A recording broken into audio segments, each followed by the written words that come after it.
Bonjour Madia, Bonjour Clémentine. je suis ravie de te recevoir dans notre studio. Je tiens à le dire parce que c'est la première fois qu'on accueille une invitée, donc merci d'être la première à inaugurer cet espace qui est que pour nous, pour la matrescence, donc merci beaucoup.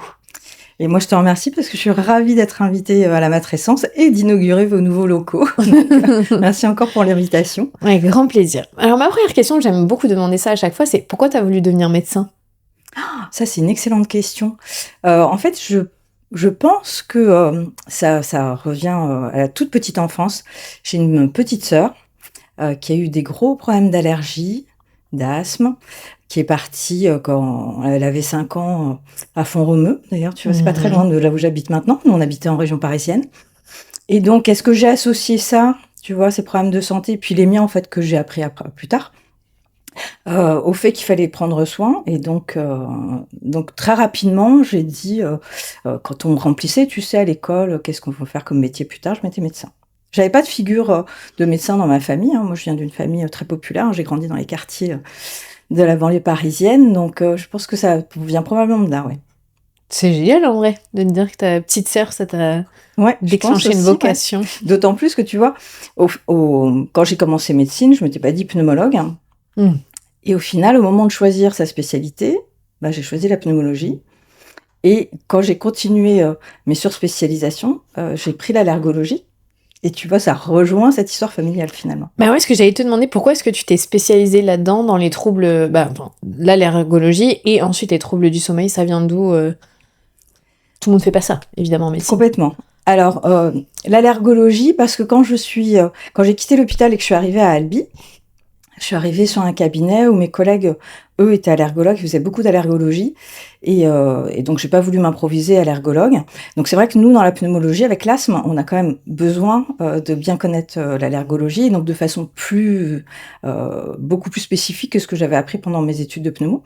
Donc, je suis arrivée avec mes 4 gosses sous le bras, dans une activité complètement nouvelle pour moi, puisque je quittais l'hôpital et un CHU pour m'installer en clinique. Et je me suis dit, je passe le DU d'allergologie, parce que comme ça, au moins, je saurais de quoi je parle. Et je regrette pas parce que du coup, ça m'a ouvert tout un pan de patientèle. J'ai une patientèle très jeune, du fait de cette surspécialisation, l'allergologie. Et les problèmes de sommeil sont venus par le biais de mes enfants. Ah oui, ça me rassure. Et donc, ça va rassurer beaucoup, beaucoup de parents parce qu'effectivement, on nous apprend pas, on n'a pas l'école des parents, on a la matrescence maintenant, mais moi, je l'avais pas à l'époque. Donc, on a les cours de préparation à l'accouchement, donc on nous apprend comment faire le jour J. Mais après, t'es jeté dans le grand bain. Et on est tous pareils, c'est-à-dire que moi, pendant mes études, j'avais appris la pédiatrie dans les grandes pathologies de la pédiatrie. Mais je ne savais pas du tout comment faire pour le sommeil de mes enfants. Et en fait, j'ai beaucoup, beaucoup, beaucoup galéré. J'ai galéré pour l'allaitement, j'ai galéré pour le sommeil, j'ai galéré pour beaucoup, beaucoup de choses. Jusqu'à ce qu'un jour, j'assiste à un topo. Donc à l'époque, moi, je m'occupais d'enfants qui avaient la mucoviscidose, et John qui avait la mucoviscidose était dans un congrès, et il y a un médecin qui fait un topo sur les apnées du sommeil de l'enfant, le sommeil de l'enfant et les troubles du sommeil de l'enfant. Et là, en fait, je raconte souvent chaque slide, chaque diapo, c'était mon fils. On aurait cru qu'il avait pris mon fils aîné et qu'il décrivait tous les symptômes qu'il avait eus quand il était petit. Et donc là, ça a ouvert une porte. Déjà, moi, ça m'a rassurée dans le fait que, effectivement, ce qu'on vivait, c'était pas normal. Et ensuite, quand je suis arrivée à Albi et que j'ai commencé à faire de l'allergologie, j'ai commencé à voir venir en consultation des enfants qui ressemblaient aux miens, peu ou prou, par pas mal de choses. Puisque, comme je te le disais tout à l'heure, il y a de l'allergie dans la famille, donc il y a ma petite sœur, mais finalement mes enfants. Et donc, tout ça commençait un peu à s'emboîter, et là, je me suis plus spécialisée, je suis allée à des congrès, j'ai fait une formation, un diplôme vraiment concernant l'enfant, donc le diplôme interuniversitaire des troubles du sommeil de l'enfant.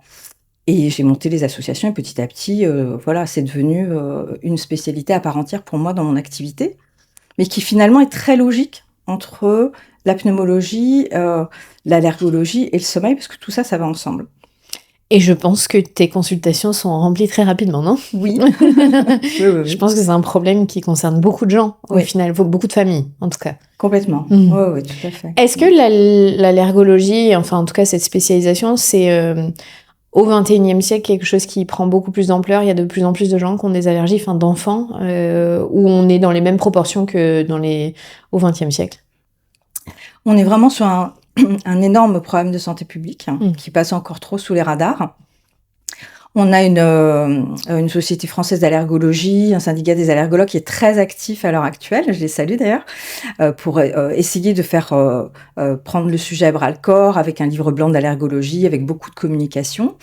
Parce que les chiffres sont là, l'OMS nous prévient depuis de nombreuses années, ça fait très longtemps, plus d'une dizaine d'années, que les statistiques nous disent. Dans les années 70, quand je suis née, on estimait à peu près à 7% de la population en Occident qui souffrait de troubles d'allergie. Allergie en général, respiratoire, alimentaire et autres. Que dans les années 2000, on était à peu près à 30%. Et les projections, c'est 50% de la population souffrira d'un problème d'allergie en 2050. Et si ils ont fait des projections à 2100, on sera plus là, ce sera nos enfants, nos petits-enfants. 2100, ce sera 100% de la population. Sachant que tu as des études, on avait eu pendant un congrès une de nos consoeurs allemandes qui travaille beaucoup sur les éléments à la fois génétiques et à la fois environnementaux, sur l'exposome, sur ce à quoi sont exposés les enfants, est-ce qu'il y a des différences. Elle travaille beaucoup sur les enfants de la ville, les enfants de la campagne, ceux qui ne vivent qu'exclusivement en ville, ceux qui sont exclusivement à la campagne, qui sont au pied de la vache quasiment, ceux qui sont entre les deux. Et elle a une étude qui était très intéressante où elle comparait les enfants de la campagne allemande qui génétiquement sont très proches de ceux qui ont immigré aux États-Unis et qui sont dans les communautés amish, qui n'ont pas la même exposition environnementale et elles n'avaient pas du tout la même proportion d'allergie et d'asthme. Ils ont quasiment pas, ils vivent comme au Moyen-Âge. Donc, ils sont pas exposés à la même pollution que nous. Ils boivent le lait au pied de la vache. C'est pas pasteurisé. Ils sont exposés aux germes, aux bactéries, aux bonnes bactéries protectrices, puisqu'on sait maintenant que ce qu'on savait pas nous quand on a commencé nos études de médecine. Toute cette littérature qu'il y a autour du microbiome, du microbiote, de l'exposome, tout ça, c'est des choses qu'on ne connaissait absolument pas, qui nous ont pas été enseignées nous à l'époque. Et donc ils ont un microbiote qui est plutôt protecteur. Ils ont un mode de vie qui nous paraît curieux puisque effectivement il n'y a pas d'électricité, il n'y a pas de voiture, tout ça, mais ils n'ont pas du tout de problème quasiment d'asthme et d'allergie. Donc on est sur une maladie, des problèmes de santé qui sont modernes et qui sont liés à notre mode de vie. Mais tu viens de dire quelque chose quand même, je pense qu'il faut qu'on réécoute ce que... Ouais. T'as dit que 100% de la population va avoir des problèmes d'allergie en 2100. Ouais, 50% en 2050. Et en fait, faites des sondages, regardez, ne serait-ce que... je raconte souvent, c'est pas bien, on fait pas de stats sur sa vision, sur ses propres enfants. Il y a un truc, moi, qui m'avait frappé, c'était une soirée pyjama il y a quelques années avec ma fille. Donc, j'ai 4 enfants, la petite dernière a 15 ans maintenant. Et je sais pas, elle devait avoir 8-10 ans. Elle invite ses copains et ses copines à la maison. Et moi, avec l'allergologiste, je suis un peu en stress, tu vois. Ils arrivent, je veux savoir, on avait un chat à l'époque. Est-ce qu'il n'y en a pas un qui est allergique au poil de chat, il dormait à la maison. S'il n'y en a pas un qui allait me faire une crise d'asthme en pleine nuit. S'il n'y en avait pas un qui était allergique à l'arachide, tout ça. Donc, les mamans me déposaient les enfants. Et il y avait les petites copines que je connaissais déjà, dont certaines étaient déjà venues au cabinet, donc je savais à quoi elles étaient allergiques. Celles qui étaient allergiques aux acariens, celles qui étaient allergiques à tout, acariens, gramines et tout ce que tu veux. Et ceux qui venaient pour la première fois, dont je demandais, les parents un peu interloqués, est-ce qu'ils sont allergiques à quelque chose. Et ben j'avais, sur les 10 gamins, j'en avais 8. Donc, ça, c'est une statistique perso, c'est pas un biais de confirmation lié au fait qu'ils étaient venus en consultation. C'était un mix des deux. C'était surtout les copains, les copines de ma fille, quoi. Moi, j'ai 3 enfants, j'en ai 2. Oui. Tu vois. Oui. Sur les 3. Et de toute façon, la troisième va l'avoir bientôt, mais j'en sais rien. Mais je suis sûre qu'il y en a 2 qui ont des allergies. Et mon mari. Moi, non. Mais. Ouais. Bon, il va falloir qu'on apprenne sur ce thème, du coup, absolument, puisqu'il y a du monde qui va être concerné, et déjà du monde qui est concerné. Ouais. Et pourquoi c'était hyper intéressant ce que tu proposes, parce que il a pas que l'allergie qui te concerne, c'est du coup toutes les répercussions sur la santé et notamment donc le sommeil. Donc on va parler de ça parce que je pense que c'est un sujet central dans les familles de tout le monde, qui a été pour toi central. Maintenant, ils dorment bien, tes enfants. Ils dorment trop. Ils dorment bien, oui, dans l'ensemble. C'est pas parfait, mais ça va. Est-ce que tu peux nous expliquer ce que c'est déjà juste un trouble du sommeil chez l'enfant? Ça veut dire quoi? Ça correspond à quoi? Alors, trouble du sommeil, c'est générique, hein, c'est tout ce qui va effectivement perturber un sommeil de qualité. Donc, comme vous l'aviez déjà vu, hein, j'ai réécouté les podcasts et tes invités, notamment celui avec Pierre-Philippe. On a un trépied qui sont l'organisation du sommeil, c'est-à-dire la régularité, les heures de coucher, les heures de lever, l'endormissement, la quantité et la qualité. Et en fait, un trouble du sommeil, ça peut être un enfant qui a du mal à s'endormir, ça peut être un enfant qui se réveille la nuit, ça peut être un enfant qui a du mal à se lever le matin, ça peut être un enfant qui se réveille très tôt le matin, ça peut être un enfant qui dort beaucoup, mais tellement que ça en est inquiétant pour les parents. Ça peut être un enfant qui va dormir peu, mais est-ce que c'est un court dormeur ou un long dormeur, comme tu vois, génétique, ou est-ce que c'est pathologique? Est-ce que c'est un enfant qui se réveille la nuit, qui se lève, qui réveille ses parents, qui fait des cauchemars? C'est donc tout ce qui va être perturbé. Et moi, là, en tant que pneumo-allergo, je travaille surtout sur tout ce qui va être les troubles respiratoires obstructifs du sommeil, c'est-à-dire tout ce qui va être en lien avec des difficultés à respirer qui vont venir perturber le sommeil. Et c'est vrai qu'on aime avoir des recettes et des cases, mais c'est assez complexe parce que finalement, il n'y a pas un enfant qui est comme le voisin, que ce soit dans une classe, dans une ville, dans un pays, mais même au sein d'une fratrie. Moi, mes 4 enfants ont eu des troubles respiratoires obstructifs du sommeil. Les 4, donc, sont même papa, même maman. On a tous les 2, donc, une famille avec de l'allergie, de l'asthme, des troubles respiratoires du sommeil qu'on a découvert par la suite. Et j'ai aucun des 4 qui a eu les mêmes symptômes, en fait, ou la même présentation. Il y avait des choses qui étaient en commun, mais il y avait des choses qui étaient complètement différentes dans la présentation de leurs difficultés. Et des choses dont je me disais, si j'avais su, mais mon Dieu, ça m'aurait changé la vie. Parce que j'ai vécu pendant plus de 10 ans, j'ai eu 10 ans entre mon aîné et ma petite dernière, donc pendant presque 15 ans, j'ai eu des difficultés, moi, comme tu me disais, sur un de tes podcasts, c'est-à-dire que quand nos enfants dorment pas bien, ça se répercute sur notre qualité de sommeil, sur notre qualité de vie, sur notre couple, sur notre vie professionnelle, sur tout ça. Moi, je me suis vue arriver à l'hôpital, et puis en plus, je suis une warrior, moi, si tu veux, il faut que j'ai 42 fièvres ou que je sois à terre avec 6 de tension pour pas aller bosser, quoi. C'est marrant, t'es médecin, non? Voilà. Et on est un peu dans le syndrome de Sauveur, peut-être.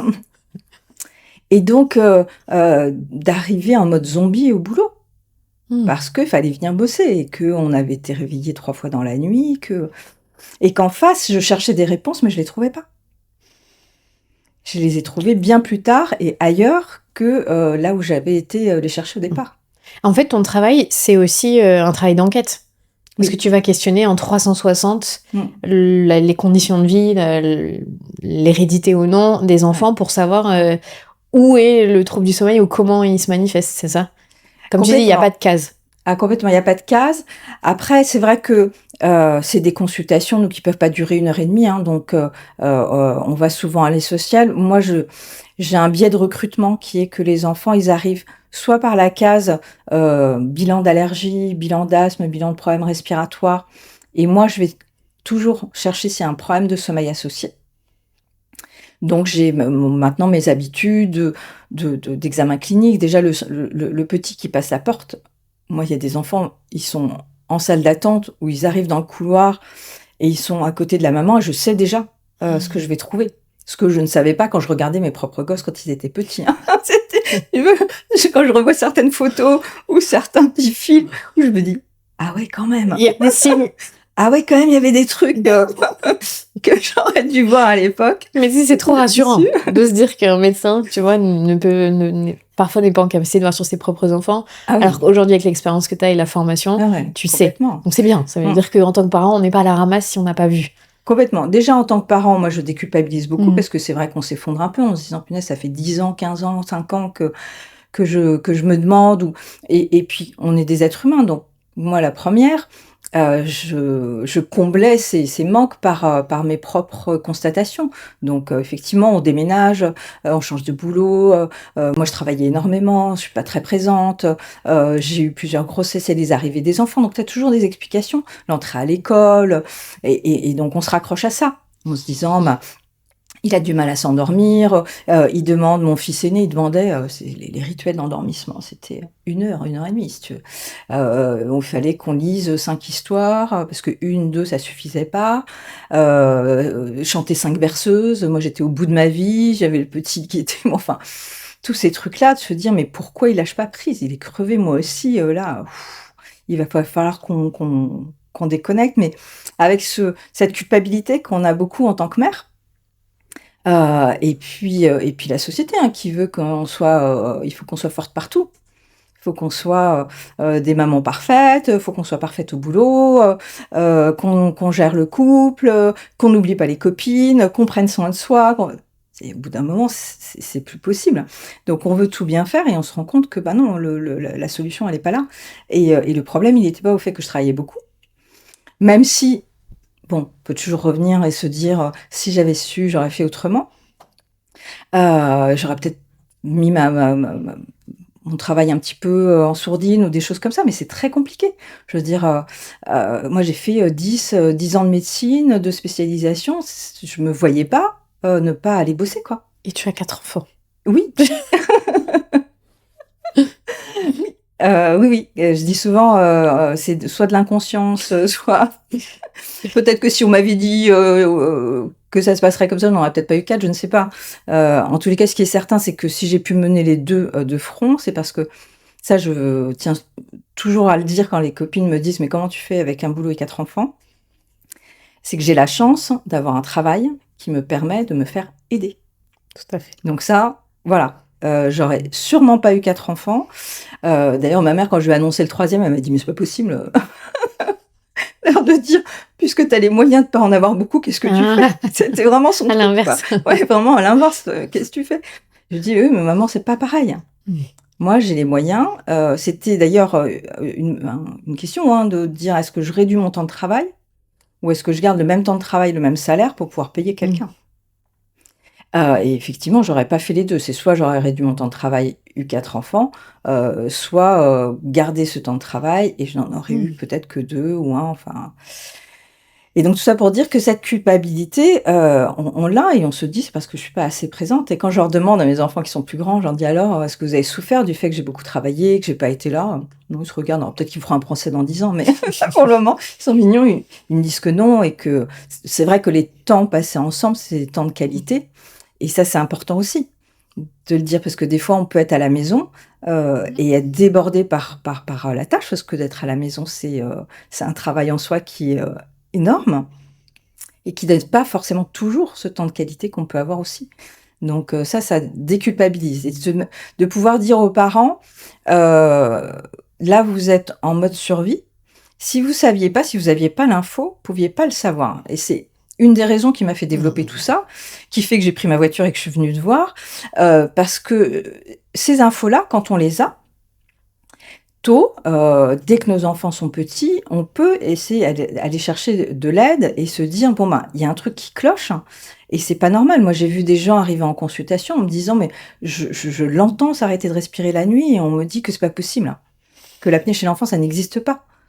On a encore fait une BD strip avec Violette, hein, Violette Suquet qui est une illustratrice, géniale et qui travaille pour, l'association Sommeil de Marmotte à qui je fais faire des BD et en fait, toutes les BD strips qu'elle fait, qu'on publie sur, notre Instagram, ce sont des enfants que j'ai vus en consultation. C'est anonymisé, je choisis un autre prénom, mais en fait, je reprends le courrier que j'ai fait et je dis: «Bon, bah, cette fois-ci, on va parler de ça» et les mots qu'on met, ce sont des mots que j'ai entendus en consultation il y a quelques semaines. Avec une maman qui te dit: «Mon médecin me dit: "Non, non, mais un enfant qui ronfle, c'est normal"» ou «Non, non, l'apnée chez l'enfant, ça n'existe pas» ou «C'est un effet de mode» ou «Mais non, mais laissez-les tranquilles, ils vont grandir, ça ira mieux». Mais on s'arrache les cheveux. Vraiment. Tu sais, dans la médecine, le c'est un effet de mode, quand même, il revient beaucoup quand on n'a pas les compétences pour aller se dire est-ce qu'il y a vraiment quelque chose ou pas. Exactement. C'est dur quand on est en face le patient de se dire mais concerné, je crois pas que ce soit un effet de mode là, je sens qu'il y a quelque chose derrière. Est-ce que tu peux nous expliquer clairement ce que c'est l'apnée du sommeil chez l'enfant, comment ça se caractérise et à quoi ça, quels sont les signaux qu'on doit aller regarder si on est parent? Alors, souvent, j'explique que on essaye d'utiliser le terme trouble respiratoire obstructif du sommeil, parce qu'en fait, les enfants, on les entend assez peu, nous parents, et même quand on les enregistre, faire des arrêts complets de la respiration. Donc, pour simplifier, il faut bien vous dire que votre enfant, quand il respire la nuit, vous ne devez pas l'entendre respirer. C'est-à-dire, tu rentres dans la chambre de l'enfant. Moi, ma petite dernière, je dis souvent ça, quand elle a été opérée, puisqu'ils ont été opérés tous les 4, je suis rentrée dans sa chambre et je me suis approchée et j'ai mis mon oreille près de son nez pour l'entendre faire. D'accord ?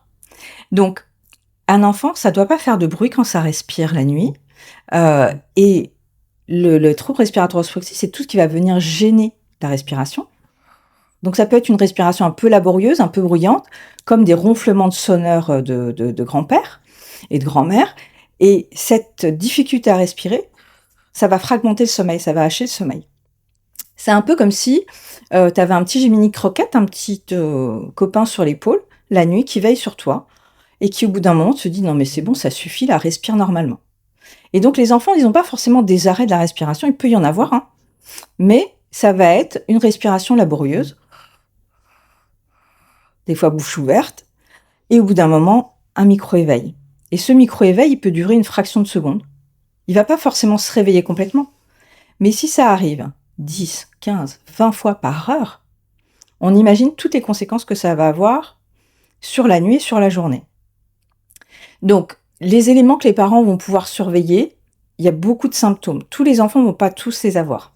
Ce que je dis souvent, c'est qu'il ne faut pas se rassurer avec les symptômes négatifs. C'est de se dire « Non, mais moi, mon enfant, il ronfle pas. » Ou « Mon enfant, il se réveille pas la nuit. » Ou « Moi, je le pose, il s'endort, et puis il se réveille le matin, tout va bien. » Non, il faut se dire qu'est-ce qui est pas normal. Si ton enfant, tu le couches, il s'endort sans aucun problème, il se réveille pas la nuit, le matin il est frais et dispo, la journée il fonctionne bien, tout va bien. Là où on se pose des questions, c'est quand il y a des difficultés. Donc des enfants qui ont du mal à s'endormir, à lâcher prise, qui font des crises de nerfs, ou qui s'endorment mais qui font du bruit la nuit en respirant, qui ont un sommeil agité, qui bougent beaucoup. Un enfant qui transpire la nuit. Transpire pas la nuit. Surtout au niveau de la tête, au niveau de la nuque. Il y en a qui sont trempes, des fois les parents les changent. Des enfants qui se lèvent pour aller faire pipi. Des enfants qui vont faire pipi au lit. Des enfants qui vont avoir tout ce qu'on appelle les parasomnies, mais qui vont être très fréquentes. Alors, un cauchemar de temps en temps, une terreur nocturne, un peu de somnambulisme, je grince des dents, je parle la nuit. Quand ça arrive une fois de temps en temps, comme le nez pris parce que on a un virus, on est enrhumé, donc on ronfle un peu, c'est pas grave. C'est la chronicité, c'est la répétition. Un enfant qui fait tout le temps des crises de somnambulisme, des cauchemars, des terreurs nocturnes, qui parle systématiquement, qui grince des dents, mais très souvent, tout le temps, c'est une occurrence. Ça veut dire que c'est trop fréquent. Si c'est trop fréquent, c'est souvent qu'il y a un problème de sommeil sous-jacent. C'est des choses qui vont mettre la puce à l'oreille. Un enfant qui va se lever la nuit, qui va réclamer à boire parce qu'il a soif, c'est souvent qu'il respire bouche ouverte. Qui va tomber de son lit tellement il bouge, ou qui va se lever, qui va venir vous réveiller, ou que le matin on a du mal à le sortir du lit, qui se plaint d'avoir mal à la tête au réveil, ou qui est debout avant tout le monde. Tu vois, c'est un peu contrastant, hein. Il y en a, à 5h du mat, ils sont debout, et puis waouh, ça dépote, ils sont hyper actifs, et ils sont claqués, c'est directement TDAH. Alors qu'en fait, cette hyperactivité dans la journée, c'est le pendant de la somnolence chez l'adulte. C'est-à-dire, l'enfant, il est très rarement somnolent. On peut avoir des enfants somnolents, ça peut arriver, surtout à l'adolescence. Ça va être des enfants qui vont être tellement fatigués qu'ils peuvent s'endormir un peu en classe. La maîtresse va dire je le vois piquer du nez, ou je le trouve très fatigué, ou des enfants qui disent qu'effectivement, début d'après-midi, c'est un peu compliqué de rester éveillé. Ou en voiture, dès qu'on les pose en voiture, ils s'endorment. Mais sinon, le plus souvent, ils sont plutôt speed. Et c'est, moi, mon fils aîné, je l'appelais l'aspirateur à bêtises. Donc j'ai fait le lien plus tard, mais quand on arrivait quelque part, comme ici, si tu veux, moi j'essayais de repérer la connerie qu'il allait faire, parce que sinon, il a repéré avant moi. Et tu pouvais être sûr qu'il allait aller choper tous les CD, les mettre par terre, attraper je ne sais pas quoi. Enfin, Oh, j'en ai une comme ça, moi. Je vois de quoi tu parles. Et alors moi j'avais les 2 aînés qui étaient comme ça, donc j'ai des souvenirs, tu vois, émus on leur avait fait faire, on en reparlait encore avec mon mari l'autre jour, on leur avait fait faire un stage de cirque. Donc on habitait Caen à l'époque et c'était près de la mer, donc c'était un quart d'heure dans la maison, donc je les déposais et puis bon, ils étaient censés faire leur stage pendant que moi je bossais à l'hôpital et ils nous ont appelés en nous disant ils sont juste infernaux tous les deux ensemble, là c'est pas possible. Et donc on les avait pris en leur disant écoutez, c'est pas là, on a payé le stage, on n'a pas d'autre mode de garde, donc il va falloir vous tenir à carreau parce que là ça va pas être possible. Ou d'arriver sur la plage avec mon petit troisième là en porte-bébé. Et j'en ai un qui est parti à droite et l'autre qui est parti à gauche. Et là, tu dis, je cours après lequel? Donc, jusque-là, ça peut paraître normal. Tu vois ce que je veux dire? C'est des enfants. Ce sont les... Et c'est difficile de savoir où est la normalité, où est la pathologie. Là où c'est comme dans le trouble de l'attention hyperactivité. On pathologise, on va aller chercher des soins. Si ça pourrit, je mets des guillemets, mais c'est pas joli, mais c'est vraiment ça, la vie de tout le monde. Si ça met l'enfant en danger, si ça met sa scolarité en péril, si ça épuise toute la famille, parce que là, on se dit, oui, non, c'est pas juste un enfant un peu turbulent, c'est pas parce que c'est un garçon de 3-4 ans, des choses comme ça, c'est qu'il y a vraiment quelque chose qui se passe et qui va pas bien. Et ça peut être donc des difficultés à l'école, c'est-à-dire que dès la maternelle, ça peut être des enfants qui sont agressifs avec les autres enfants, qui ont du mal à tenir le cadre, qui ont du mal à se poser sur une activité. Et après, quand on est en âge scolaire, on va voir arriver des enfants qui vont avoir des suspicions de troubles de l'attention avec hyperactivité, de difficultés scolaires, de 10. Et en fait, les multi-10 ou les 10, dyslexie, dysorthographie, dysgraphie, dyspraxie, et puis les enfants qui ont multi-10, c'est-à-dire qu'ils ont plusieurs 10, dyscalculie et autres, ce sont des difficultés d'apprentissage. C'est-à-dire qu'on est descriptif. On ne connaît pas forcément la cause, on ne sait pas ce qui ne va pas dans ce qu'on appelle le chapeau des troubles du neurodéveloppement. On sait qu'il y a des difficultés au niveau du développement du cerveau et on ne sait pas forcément quelle est la cause principale, à quel moment c'est arrivé. Nous, ce qu'on sait dans le monde du sommeil, c'est que ce sommeil, il est très important justement pour encoder des apprentissages qui soient moteurs. Là, c'est lacet, marcher, courir, sauter. Et tous les apprentissages qu'on va avoir tout au long de notre vie, et notamment dans ces premières années de vie, et que le cerveau se nettoie la nuit, et il va faire le tri dans ses apprentissages, et se dire, bon, ce truc-là, j'ai pas besoin de le garder, c'est pas très important, poubelle, ce souvenir-là, je m'en fiche, et puis ça, si, la maîtresse me l'a répété 4 fois, pour faire le A, il faut faire comme ça, pour faire le lacet, il faut faire comme ça, donc ça, on me l'a répété plein de fois, donc ça, je vais le consolider. Et pareil pour les émotions. L'hyperémotivité, l'hypersensibilité, l'intolérance à la frustration, les colères disproportionnées. Moi, j'ai mon second, dès que tu lui disais un truc, dès qu'il était un peu contrarié, ça partait en vrille, il me faisait des colères, mais disproportionnées. Je me disais, mais qu'est-ce que j'ai fait au bon Dieu? C'était là. Tu te dis, mais pourtant, on essaye de tout bien faire comme il faut. Et qu'est-ce que j'ai fait pour tirer ce numéro-là, quoi? On se disait des fois, bon, où est-ce qu'on a laissé le carton? Est-ce qu'on a gardé la garantie? Est-ce qu'on peut le renvoyer celui-là? Qui est-ce qui va bien vouloir nous le reprendre? Est-ce qu'il est encore sous garantie? Ou de se dire, je me rappelle une fois, j'avais pris tous les 4 en leur disant, écoutez, je vais vous mettre en vente sur eBay. C'était l'époque d'eBay. Vous voulez rester ensemble? Ou je vous vends séparément?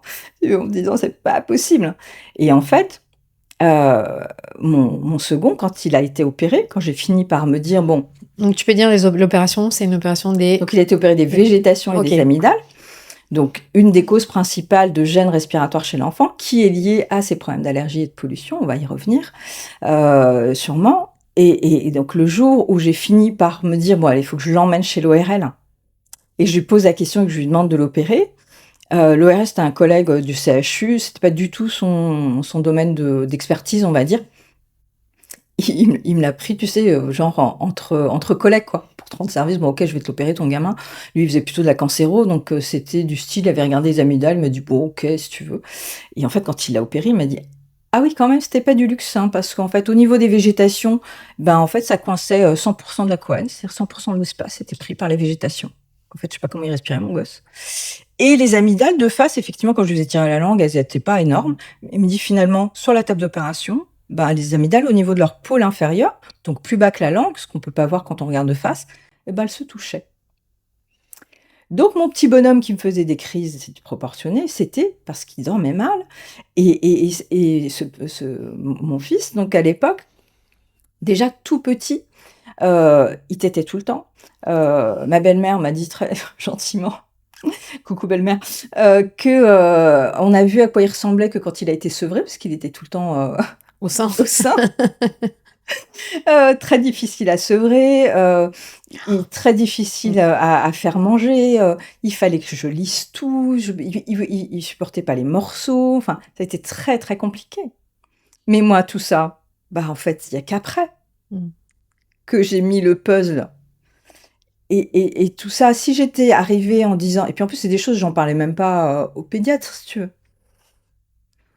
Parce que je crois que j'y allais, on faisait les vaccins, on faisait autre chose et puis, il grandit, il pousse, pas de problème. Mais au final, je me suis adaptée. Il fallait lui lisser, je lissais. Ma fille à 5 mois, 4-5 mois, elle mangeait comme nous, quoi. Et toutes ces choses-là, en fait, il a été opéré à 5 ans et demi, mais en fait, c'était tout petit qu'il aurait dû être opéré. 18 mois, 2 ans déjà, j'avais des soucis. Donc, c'est difficile de donner un tableau complet. C'est pour ça que c'est important d'avoir en tête quelles sont les difficultés et de à chaque fois lever se poser la question de est-ce qu'il y a un trouble du sommeil? Parce que quand il y a des troubles de l'attention hyperactivité, par exemple, on va effectivement mettre en place tout ce qu'il faut pour aider ces enfants-là et c'est super, hein. Il y a des neuropsychologues, des neuropédiatres, des psychiatres, tout ça. Mais on sait que, on peut avoir, un TDAH et des troubles respiratoires obstructifs du sommeil. Est-ce que c'est parce qu'il y a ces troubles respiratoires obstructifs du sommeil depuis qu'ils sont bébés quasiment, qu'ils ont un TDAH qui est marqué? Ou est-ce que c'est un facteur aggravant parce qu'il y a des causes communes environnementales, d'exposition, materno-fétale, qui font que, les enfants moi j'ai des parents des fois ils me disent: «On est rentrés de la maternité, déjà, je l'entendais ronfler, respirer fort». Tu vois? C'est-à-dire que l'enfant il a même pas eu le temps d'être exposé lui-même à quelque chose. Déjà, pendant la grossesse, il s'est passé des choses. Alors, est-ce que tu peux nous expliquer justement, à quoi on peut être exposé? Qu'est-ce qui serait la source des problématiques, d'allergie et comment ça a une répercussion sur le sommeil? Parce que je pense qu'on comprend les amygdales, l'obstruction, tu nous parleras aussi de la bouche, la dentition, la langue, mais pourquoi les allergies impactent, le sommeil? Et donc du coup, Oui, ça vient d'où? et la pollution. Alors, si on prend, l'allergie et le sommeil, quand on a, une allergie respiratoire, ça commence on a la même muqueuse entre le nez et les bronches, donc entre ce qu'on appelle la rhinite allergique et l'asthme. Quand on a une allergie, on va prendre l'allergène le plus fréquent chez l'enfant, le premier qu'il rencontre dans son lit, c'est l'acarien. On va avoir une réaction entre les cellules de l'immunité qui vont reconnaître l'acarien et l'acarien. Ça va donner une réaction inflammatoire et la réaction inflammatoire, c'est, taillot, taillot, on a toute l'artillerie qui arrive et qui va se battre et qui va faire qu'il va y avoir plein d'inflammations. Ça va faire gonfler la muqueuse et donner des sécrétions. Qui dit que la muqueuse gonfle et qu'il y a des sécrétions, dit qu'au lieu d'avoir de la place pour respirer, on a des cornets à l'intérieur du nez qui permettent de filtrer, réchauffer, humidifier l'air, mais ils sont trop gros.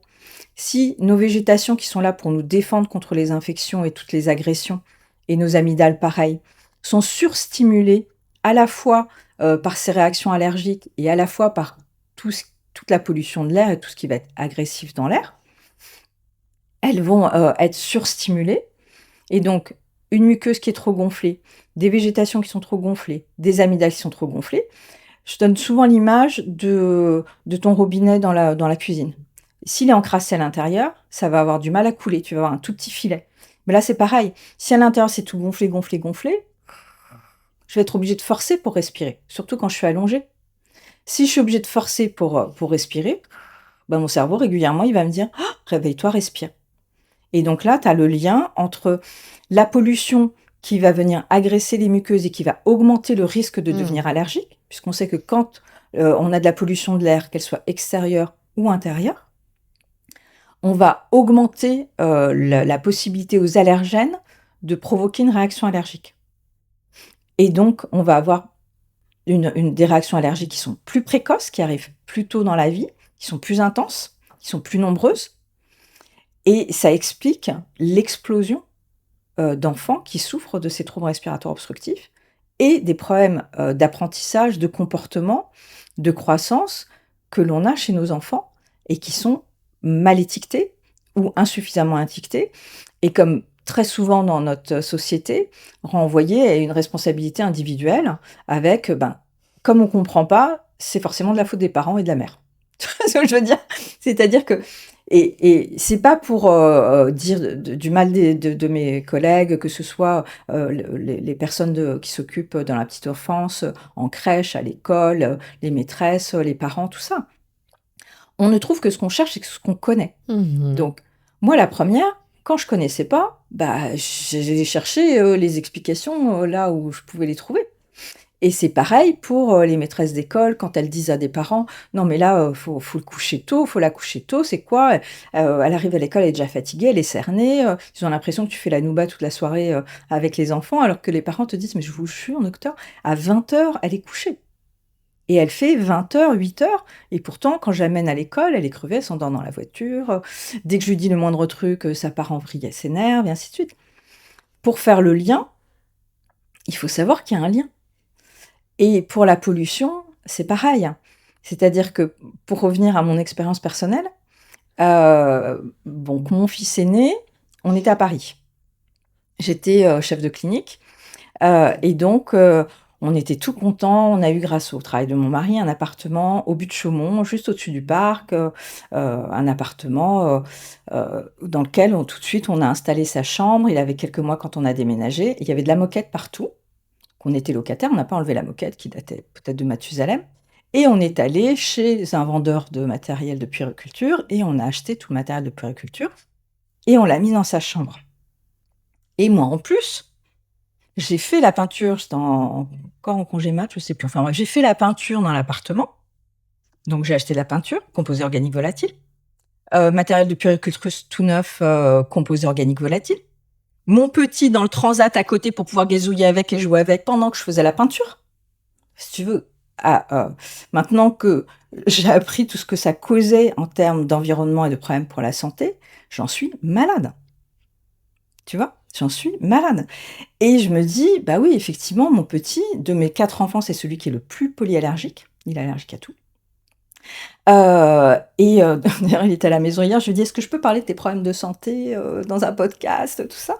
Et donc il m'a donné son autorisation, et qui a eu des problèmes de santé.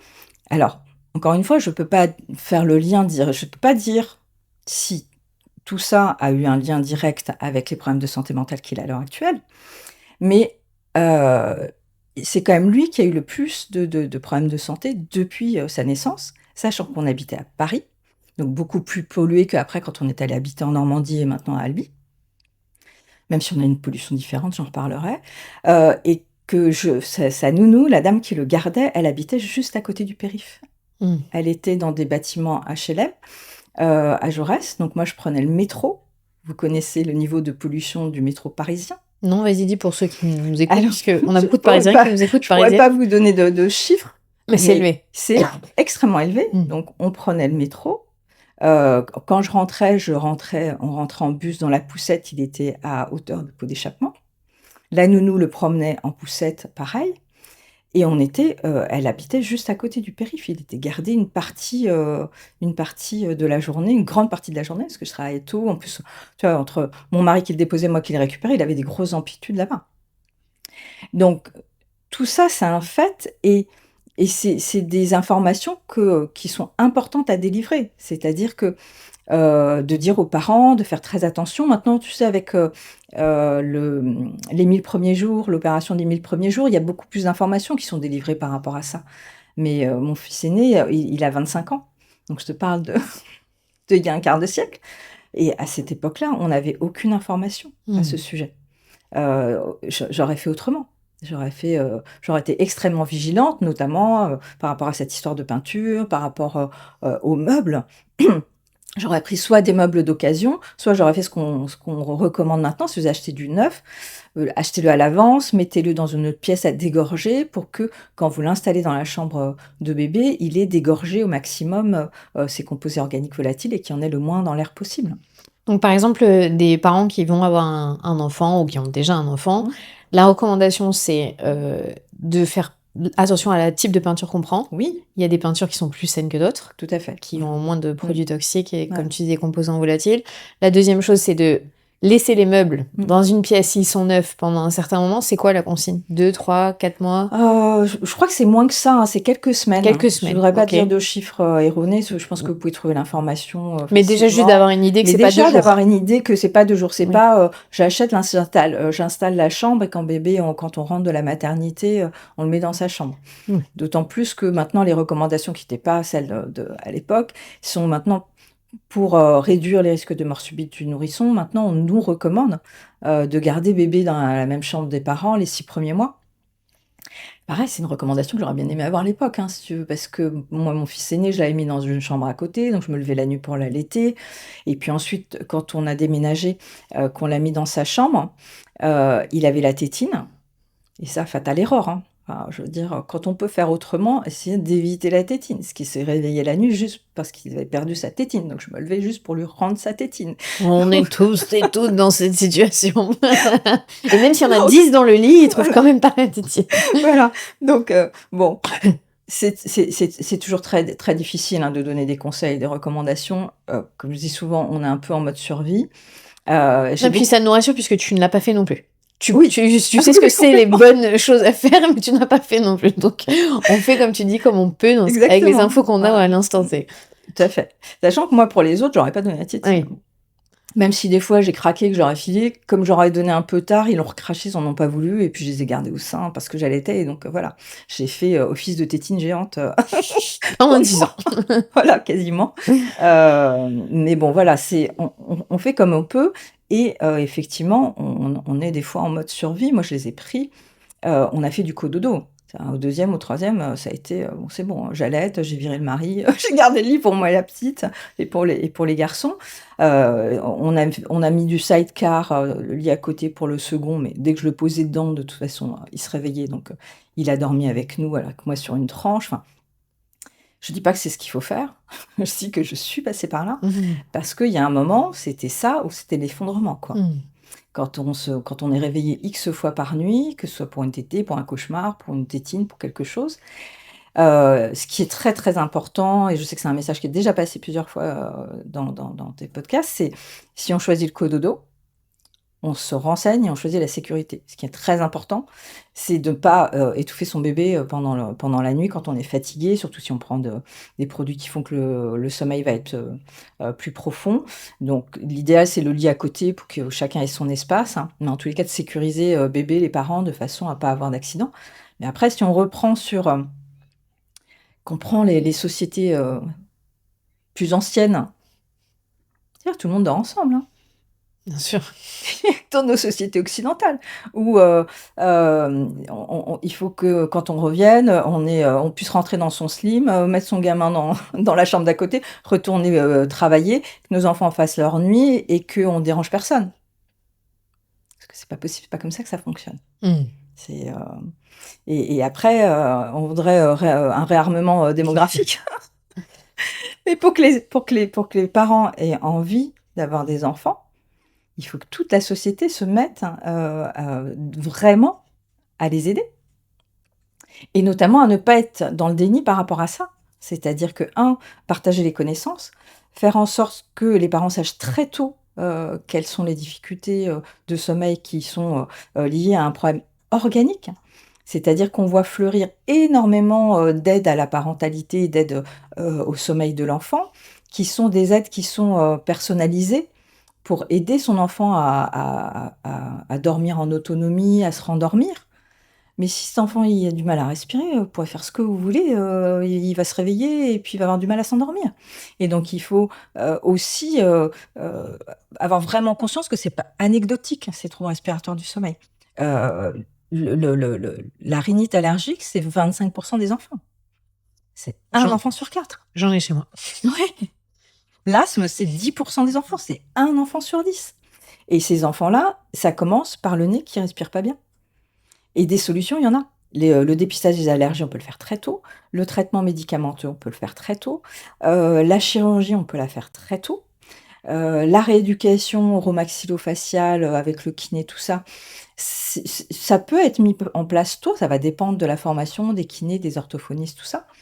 Or, nous, on voit en consultation des enfants qui ont des années de bilan, d'orthophonie, de psychomote, d'orthoptiste, de choses, et où...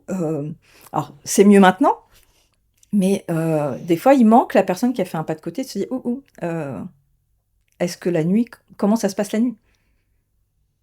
Et de poser les questions, en fait, d'être systématique. Est-ce qu'il y a du ronflement? Est-ce qu'il transpire? Est-ce qu'il bouge beaucoup? Est-ce qu'il se réveille? Est-ce qu'il est fatigué? Est-ce que...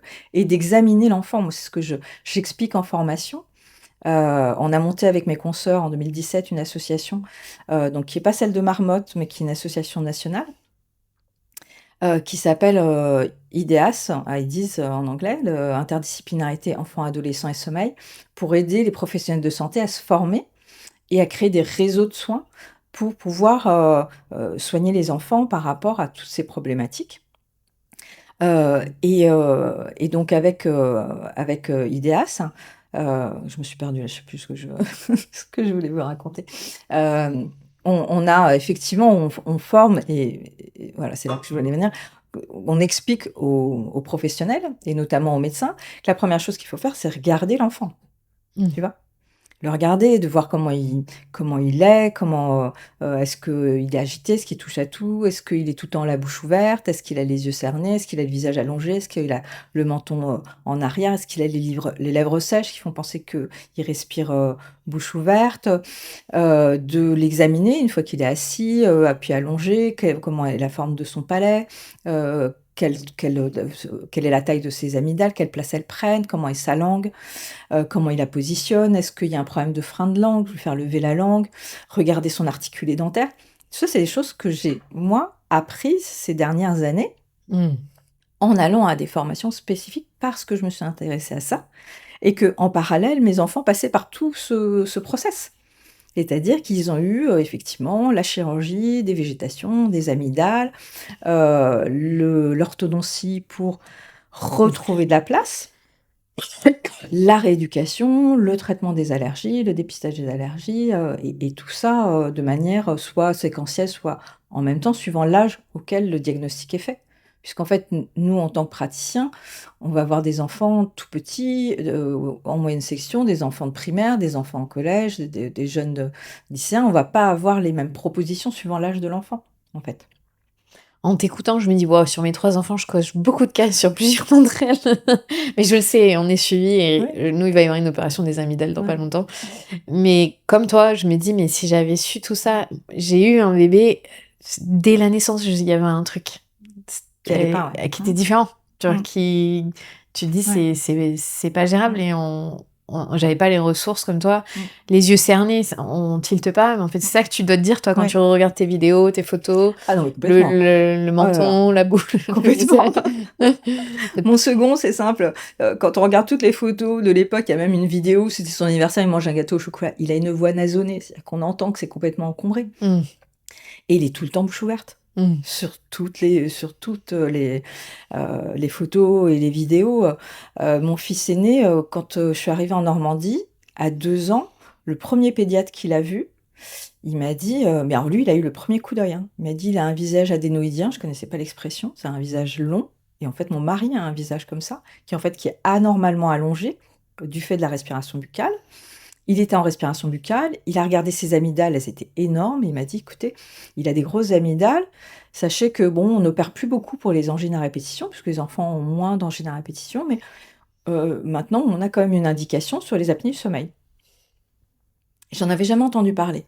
Et puis au final, c'est un autre pédiatre qui les a pris en charge, qui m'a dit, non, ton fils, il grandit bien, il va bien. Et moi, mon cœur de maman, sur le coup, a voulu entendre, ton fils, il grandit bien, il va bien. Il va bien. Tu vois? Alors que je remercierai toujours ce pédiatre, puisqu'il a semé la graine. J'ai eu l'info quand même. C'est ce que je fais moi, cette fois en consultation. J'ai pas voulu l'entendre sur le moment, mais au final, quand il y a eu d'autres soucis et un jour, il a eu une apnée devant moi en voiture. Il, on partait, on revenait, je sais plus, de voyage, il était derrière, il s'est endormi, la tête est partie en arrière et il s'est arrêté de respirer. Et moi, j'étais à l'avant, j'étais enceinte de mon troisième, donc je dégrafe on était sur l'autoroute, ma ceinture, je passe à l'arrière, je lui remets la tête droite et il se remet à respirer. Et ça a duré quelques secondes, si tu veux, mais ça paraît interminable. Et je me souviendrai, je me revois regrafer mon truc, enceinte jusqu'aux dents, en me disant, demain matin, je rappelle Emmanuel, qui est un collègue, donc un autre collègue ORL, à qui j'avais montré mon fils l'année précédente en lui disant: «Est-ce que tu penses qu'il faut l'opérer? Parce que, tu vois, il y a 2 ans, on m'avait dit que» et puis je l'entendais ronfler, mais je m'étais mise sur le pas de la porte, je l'avais pas entendu faire d'apnée, donc je me suis dit: «Bon, le pédiatre me dit que ça va bien, qu'il grandit bien, il est moins malade que quand on était à Paris». J'ai temporisé, en fait. Je lui ai posé la question, il m'a dit: «Oui, si tu veux». Le «oui, si tu veux», enfin, C'est pas il y a un moment, je suis professionnelle de santé, mais quand je suis là, je suis maman. Donc, j'aurais eu besoin qu'ils me disent: «Oui, oui, je pense que c'est important». Mais pareil, c'était pas sa spécialité. Il m'a dit: «Oui, si tu veux». Puis bon, j'ai eu un peu peur, comme beaucoup de parents, donc je me suis dit: «Comment ça allait mieux?» Je dis: «On va attendre» et en fait, l'année suivante, quand il a fait son apnée dans la voiture, j'ai dit à mon mari: «Non, c'est bon, on va arrêter de lui tourner autour. On va arrêter d'attendre. Ça fait trop longtemps qu'on se pose la question, on y va, on n'y va pas, on y va, on n'y va pas». Et je l'ai rappelé en lui disant: Emmanuel, alors, comment te dire? J'accouche dans 2 mois. Est-ce que tu peux me l'opérer avant, avant. s'il te plaît?» Donc voilà, il l'a opéré avant et juste pour te dire, sur le «il grandit bien, il pousse bien», mon fils, il était en haut des courbes sur la taille, mon mari est grand, 1,82 m, il était en bas des courbes sur le poids. Il y avait pas de cassure. Et ben, tu me croiras, il a été opéré et quelques semaines après et quelques mois après, si tu veux, déjà, il s'est remis à manger normalement. Enfin normalement. Il mettait 3/4 d'heure à finir ses assiettes, mais c'était mon premier, donc pour moi, c'était juste que, bah, voilà, il prenait son temps. Et donc il me dit, «Ah, c'est facile de manger». En fait, il s'est mis à engloutir ses assiettes et il a repris du poids et il a grandi, il a fait un bond de croissance. En fait, comme si on avait, libéré un truc. Il est passé au-dessus de la courbe au niveau de la taille et il est arrivé au milieu de la courbe au niveau du poids. Il a fait ce qu'on appelle un rattrapage staturopondéral qui, en fait, a révélé un ralentissement staturopondéral qui n'avait pas été vu à 5 ans et demi. Il fait 1,85 m maintenant. Bah, ça, je l'ai constaté, enfin, il aurait pas été opéré, j'aurais pas vu, tu vois? Et tu parlais tout à l'heure que ça avait un impact sur le comportement de l'enfant. Je vois très bien ce que c'est. Je vois une de mes filles se réveiller déjà énervée le matin, déjà de mauvaise humeur, à faire une crise s'il y a ce qu'il faut pas, Oui. pas savoir ce qu'elle veut manger, tout ça. Est-ce que après avoir été opérée, les crises ou cette incapacité, la frustration, voilà, la difficulté, s'est atténuée? Oui, alors clairement, que ce soit pour mes enfants, mais pour les Les patients que je patients? vois en consultation, quand il y a une amélioration, les premières choses que les parents rapportent, c'est l'humeur. C'est des enfants qui se réveillent et qui te disent, avec les parents qui te disent: «Mais ça y est, on revit quoi, enfin, je rencontre enfin mon enfant, il y a plus de crise le matin, il se réveille, en étant de bonne humeur», et je me rappellerai toujours, d'un jeune, alors lui, je sais plus quel âge il avait, il devait avoir 11 ans, quelque chose comme ça, et la maman me disait ça et il la regarde et lui dit: «Tu vois, toi qui me grondais tout le temps en me disant que, et elle était un peu embêtée et c'est moi qui lui ai dit, je lui ai dit: «Écoute, ta maman, elle savait pas. Donc elle pensait, comme beaucoup de parents, que c'était ton caractère, que tu étais vilain, que tu étais difficile, que ton comportement venait de ton caractère. Or elle a découvert comme toi que c'est parce que tu avais, ce problème de santé et que maintenant vous êtes tous les 2 contents, c'est pas la peine de faire un procès à ta mère, quoi. C'est pas de sa faute, je veux dire, elle a subi comme toi». Et on est tous contents que ça aille mieux. Et c'est vrai que c'est une des premières choses qui s'améliorent, c'est les troubles de l'humeur. Parce que même nous, hein, enfin, je veux dire, tu enrhumé, tu fatigué, tu mal dormi, t'as pas assez dormi, tu te réveilles le matin, t'es de mauvais poil, la journée, faut pas te parler. Enfin bon, en tous les cas, voilà, moi j'avais la réputation, je me souviens d'un collègue quand j'étais en Afghanistan qui disait: «Madia, de toute façon, le matin, faut pas lui parler avant qu'elle ait son café, hein». c'est vrai. Et je comprends mieux maintenant pourquoi, parce qu'en fait, moi, je suis comme mes enfants, c'est-à-dire que j'en ai reparlé avec ma mère. J'ai été opérée des végétations quand j'étais petite. J'ai mis longtemps avant de parler. Donc, je sais pas parler dans les symptômes de troubles d'acquisition du langage oral, mais ça en fait partie, hein, des enfants qui ont des troubles d'acquisition du langage oral. J'ai été longue à marcher. Je me suis rattrapée depuis, hein. Et j'avais beaucoup d'infections respiratoires. À l'adolescence, j'ai eu, donc j'avais le décalage classe 2, la mâchoire trop étroite, on m'a enlevé des dents, on m'a fait de l'orthodontie. Et en réalité, là, à l'âge adulte, j'ai quand même des apnées du sommeil de l'adulte parce que ma mâchoire est trop petite. Parce qu'en fait, quand on nous enlève des dents, enfant, pour réaligner, certes, on réaligne, mais ça donne pas plus d'espace. Il faut faire l'orthopédie pour écarter ça. Et chez l'adulte, en fait, Plutôt. on est obligé de passer par de la chirurgie. Ah oui. Chez l'enfant, c'est malléable, c'est Oui, pas mais c'est encore pour ça qu'il soudé. faut prendre tôt. Voilà. Et donc, plus tôt on le prend, plus tôt on leur libère l'espace, c'est-à-dire plus tôt l'opération a lieu, plus tôt on peut mettre en place la rééducation avec le kiné pour bien réapprendre et réengrammer. Parce qu'en fait, opérer, mais si derrière on fait pas de la rééducation, ben, l'enfant il continue à respirer bouche ouverte. Il n'a pas appris à fermer la Voilà. bouche et mettre la langue au palais. Ouais, tout à fait. Son cerveau a engrammé le fait que il a gardé en mémoire le fait qu'on respirait par la bouche à langue basse. Et donc ça, c'est là où les orthophonistes et les kinés nous aident en apprenant aux enfants à bien repositionner la langue. Et encore une fois, la pluridisciplinarité, c'est hyper important dans les prises en charge, surtout chez les enfants, pour que tout le monde travaille de concert. Tu as créé un petit livre avec une application aussi, un sommeil de marmotte, pour développer des outils. Comment est-ce que ça peut aider les familles à la compréhension, tu vois? Pourquoi est-ce que vous l'avez créé, ce livre avec des petits... C'est très mignon. Des petites marmottes qui vont se coucher pour l'hiver, et le pauvre, quand il se réveille, il est toujours fatigué, alors qu'il a dormi tout l'hiver, il a hiverné tout l'hiver. Voilà, donc les parents, ils se disent, il y a un problème, et ils l'emmènent voir Maître Dodo. Ouais, si vous regardez sur YouTube, je montre le livre. Donc oui, comment ça peut aider? Pourquoi tu as voulu créer ce support de livre? Alors, parce que, en fait, quand j'ai commencé à vraiment interroger les patients, à poser des diagnostics, je me suis heurtée à beaucoup d'incompréhension. Parce que j'étais sur un environnement où on n'en avait pas entendu parler, et puis moi, je suis arrivée comme un éléphant dans un magasin de porcelaine en disant aux parents, c'est comme ça, c'est comme ça, comme ça.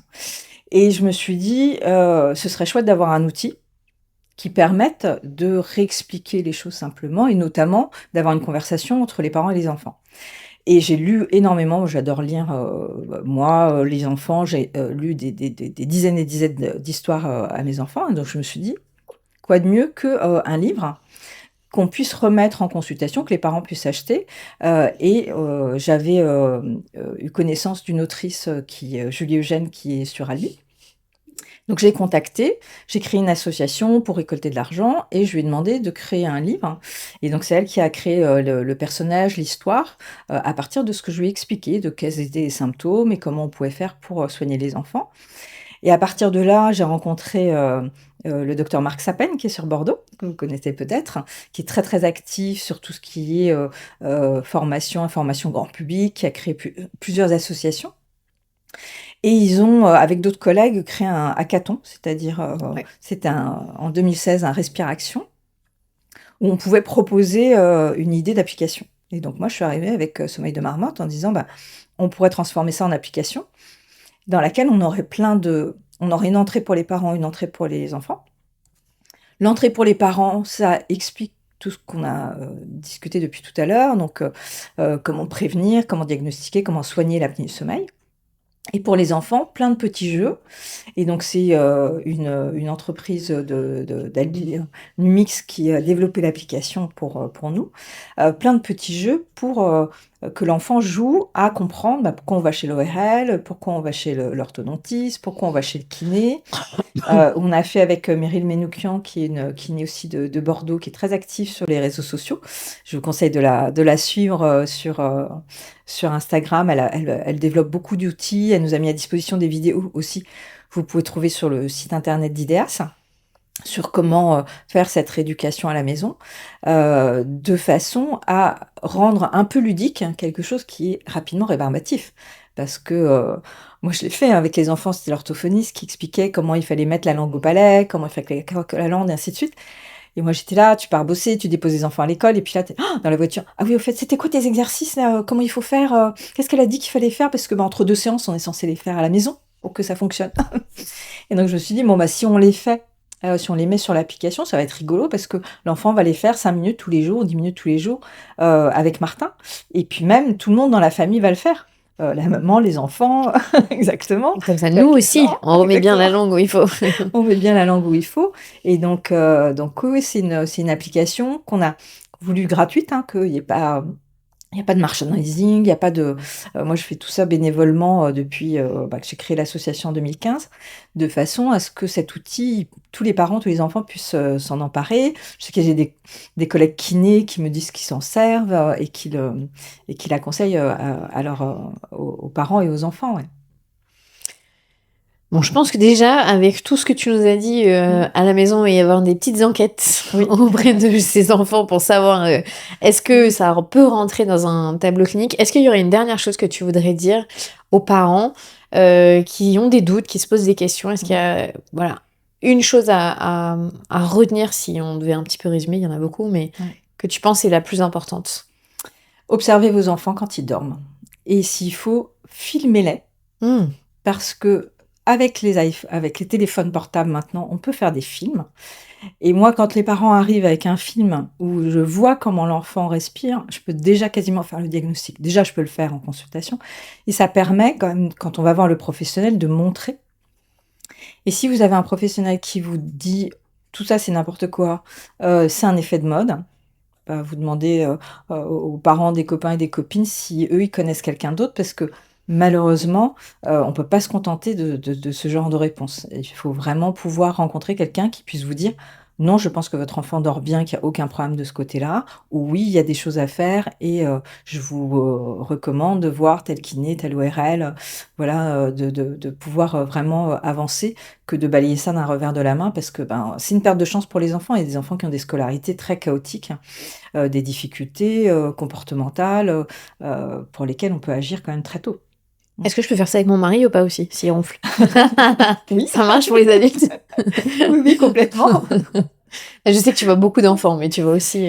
moi, je vois 2 tiers, 1 tiers. Oui. C'est-à-dire que je vois des adultes et des enfants, parce qu'au départ, je suis pneumologue d'adultes. Et donc, je vois beaucoup de familles, parce qu'en fait, on est sur... une petite ville, donc ça m'arrive de voir les enfants et puis qu'au final on m'amène le papa, la grand-mère ou à l'inverse que je vois le grand-père ou la grand-mère et qui eux finalement voient l'information dans la salle d'attente ou que je leur en parle et qui en parlent et que je vois les enfants, les petits-enfants et que j'ai plusieurs membres de la famille qui sont suivis par moi ou par mes collègues. D'ailleurs, c'est une des dernières questions mais que je ne t'ai pas posée, c'est génétique? Il y a une partie génétique. Voilà. Okay. Complètement. Donc, en tant qu'adulte, si on sait qu'on a eu ça enfant, on peut se poser la question pour nos enfants. Complètement. Quand on est adulte et qu'on a un diagnostic qui est posé de syndrome d'apnée du sommeil de l'enfant, il faut se poser, regarder ses enfants et les informer quand ils sont plus grands, même pour les petits-enfants. Et inversement, quand les enfants ont un diagnostic qui est confirmé, se poser la question de son propre sommeil. Moi, j'ai des parents des fois qui me regardent et qui me disent « Non, mais on s'occupe des enfants d'abord ». Moi, je leur dis « Moi, je vous délivre l'information ». Quand on diagnostique les enfants, souvent on a les parents, souvent même on a les deux. Maintenant, vous, quand je les regarde, des fois juste sur la morphologie, je leur dis vous êtes comme ça, comme ça. Vous avez le visage un peu allongé, vous avez les lèvres sèches, vous êtes en respiration buccale, vous avez le menton un peu en arrière. Il est possible que... Voilà, vous avez l'info et des fois ils viennent 1 an, 2 ans après, ils disent bon maintenant qu'on s'occuper des enfants. À moi. À moi, ouais. C'est vrai, parfois on peut pas tout faire en même temps. Oui. Ça demande quand même beaucoup d'énergie de faire suivre des enfants sur des pathologies comme ça. Complètement. Déjà, juste comme tu disais, de sortir du mode survie. Donc on s'occupe des enfants et après on va pouvoir respirer et se dire ok, moi, qu'est-ce que j'ai? Tu peux me diagnostiquer, j'ai quelque chose ou pas? Si tu me regardes depuis 1 heure. En off. Vas-y. Je t'écoute. Non, mais peut-être que ça veut dire aux gens. J'ai une petite mâchoire, je sais. Je n'inspire pas par la bouche, mais j'ai les yeux cernés. Exactement. Et il y a quelque chose qui m'a frappée là en écoutant ton dernier podcast où tu expliques que tu as mis plein de choses en place pour te réapproprier un sommeil de bonne qualité suite à la visite de Pierre-Philippe. Il faut bien savoir, hein, comme adulte, que quand on prend des benzodiazépines à des moments où on est très anxieux, on a besoin d'essayer de retrouver ne serait-ce qu'un endormissement, si on a des insomnies d'endormissement parce qu'on a des soucis particuliers, tous les médicaments de la famille des EPAM, hein, Brazépam, Lortazépam, enfin tout ce qui est les benzodiazépines, Moi, j'avais pris Xanax, Xanax, j'avais voilà. pris, c'est ça. Oui.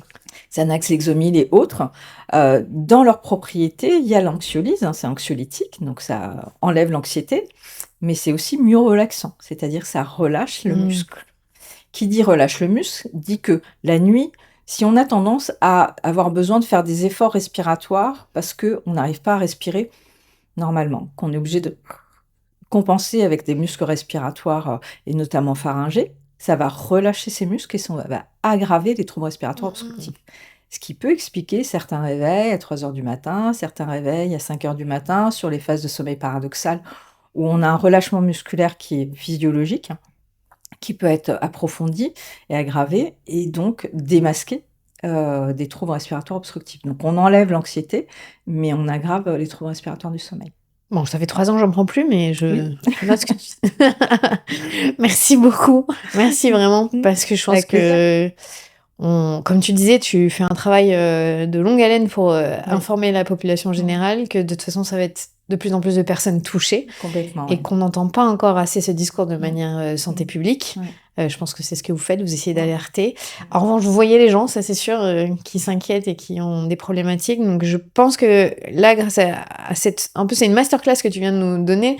Bah, ça va aider plein de gens à faire le tri aussi, plein de parents à se dire, ok, bah, peut-être que mon enfant ou moi, on rentre dans ces cases-là, on va les vérifier.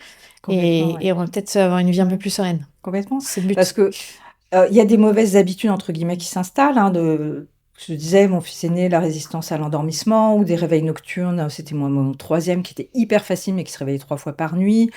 Ma petite dernière aussi. Mais en fait, on dit, enfin, il y a certains pédiatres qui vont nous dire que 80% des problèmes de sommeil sont liés à la mauvaise réponse des parents. Moi, je suis pas d'accord.